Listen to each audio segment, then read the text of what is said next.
by the name of Thomas Sast published a book in 1961 called The Myth of Mental Illnesses, discussing his belief that mental illnesses were unnecessary diagnoses used to excuse the behavior of moral and socially deficient people. Some people still have this view of mental illnesses, but the majority of the public have gotten to understand over the years what a mental illness is really about. Although we have come to have better understanding of it, there's still tons of myths about it that can have harmful effects on the treatment of those with psychological conditions. So today, we'll be talking about 5 harmful myths about mental illnesses. First, people with mental disorders are likely to be violent. The Sun, a newspaper in the United Kingdom, released an article saying that over 1,200 had been killed by people with mental illnesses in the past 10 years in England. The statistics were true, but what they failed to inform was that 97% of the counted deaths were from suicides. In actuality, criminal behavior in people with mental illnesses is very small, and mentally ill people are the ones who are more likely to experience domestic violence and sexual abuse.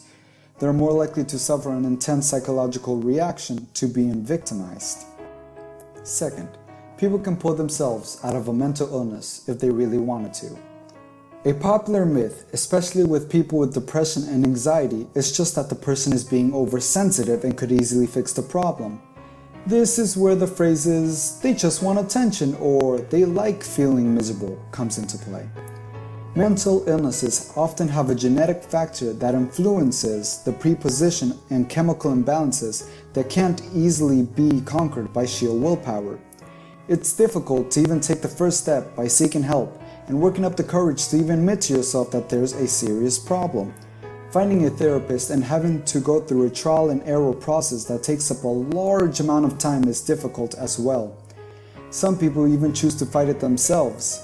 Dealing with a mental illness can be scary, emotionally draining, and exhausting. Having to pull yourself together and fighting through while taking any ounce of support you can get is quite difficult. Third, love and support are the absolute cures to mental illnesses. Therapists and doctors will always tell you that social support is a very important factor when it comes to the recovery process, but it may not always be the surefire way to fix someone's mental illness. We've all seen movies where a child with a serious behavioral problem or a girl who suffers from emotional outbursts is made completely better by the end of the movie because someone went out of their way to inspire a sudden realization that they too can be loved.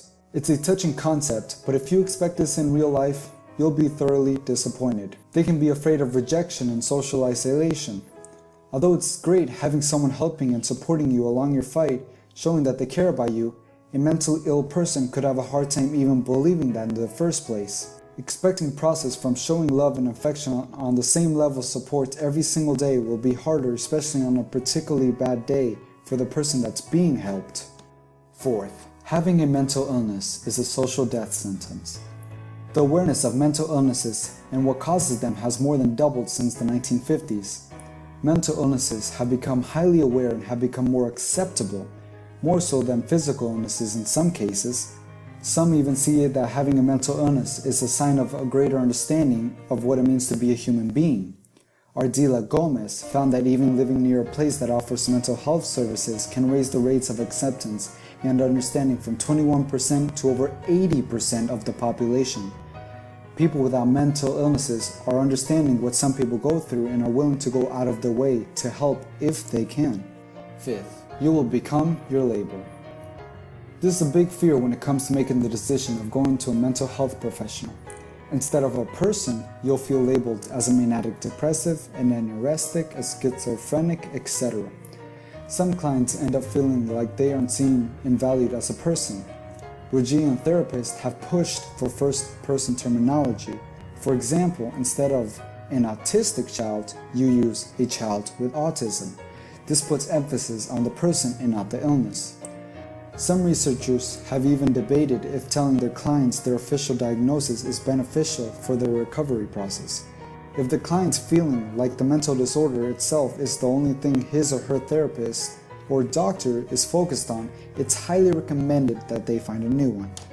If you enjoyed today's video, subscribe to Side2Go. Also, don't forget to follow them on Facebook, Twitter, and Tumblr.